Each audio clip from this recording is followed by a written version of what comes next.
আসসালামু আলাইকুম প্রিয় দর্শক, আজ আমি আপনাদের মাধ্যমেই সংস্কার কমিশনকে একটা প্রস্তাব দিতে চাই, যাতে আপনাদেরও মতামত আমি চাচ্ছি যে বাংলাদেশে অবাধ, সুষ্ঠু এবং নিরপেক্ষ নির্বাচন হওয়ার জন্য কোনো দলীয় সরকার যেন নির্বাচনে ইনফ্লুয়েন্স না করতে পারে, সেই জন্য এই প্রস্তাবটা দেওয়া।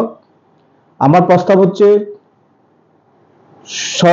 প্রতি 5 বছর পর পর একটা নির্দিষ্ট সময়ে নির্বাচন অনুষ্ঠিত হবে এবং 5 বছরের মধ্যে দলীয় সরকার থাকবে বা নির্বাচিত সরকার থাকবে 4 বছর 8 মাস, আর তত্ত্বাবধায়ক সরকার থাকবেন 4 মাস। আমার এই প্রস্তাবের উল্লেখযোগ্য দিক হচ্ছে যে প্রতি 5 বছর পর পর 1 সেপ্টেম্বরে তত্ত্বাবধায়ক সরকার শপথ নেবেন এবং প্রতি 5 বছর পর পর 1 জানুয়ারি নির্বাচিত সরকার শপথ গ্রহণ করবেন। এবং আমাদের সংবিধানে নির্বাচনের দিন নির্দিষ্ট করা থাকবে, যেমন প্রতি 5 বছর পর পর ডিসেম্বরের দ্বিতীয় বৃহস্পতিবার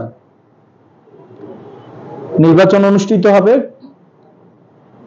এবং 1 জানুয়ারি নির্বাচিত সরকার শপথ গ্রহণ করবেন।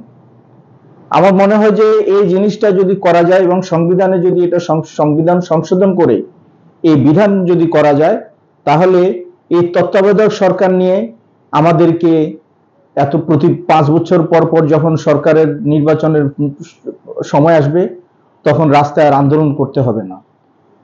প্রিয় দর্শক, আমি আশা করি আপনারা এটা নিয়ে একটা মতামত দিবেন এবং এটাকে আপনারা শেয়ার করবেন, যেন আমরা বেশি মানুষের মতামত পেতে পারি।